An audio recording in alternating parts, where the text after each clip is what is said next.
Elə biraz dünyaya Allaha and olsun, həyat təcrübəm bundan mən öylədir. Naz elədikcə ayaqlığa tökülür. Allaha and olsun belədir. Niyə biz bunu başa düşürük? Dünyaya naz elədikcə gəlir, yalvarır ki, qəbul eləyərsən məni. Məqam da elədi, hörmət də elədi, sevgi də elədi, pul da elədi, hər şey elədi.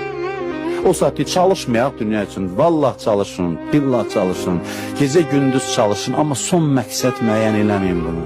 Çalışın, bəs necə çalışaq? Çalışın, deyin ki, Allah çalışanları sevir, işləyənləri sevir. Amma son məqsəd olaraq yox.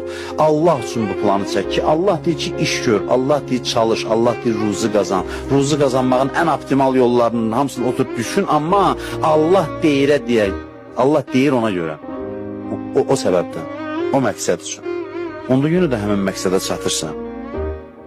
Həvai nəfs bura müdaxilə edir. Hədəfdə müdaxilə edir ki, hədəf nədir?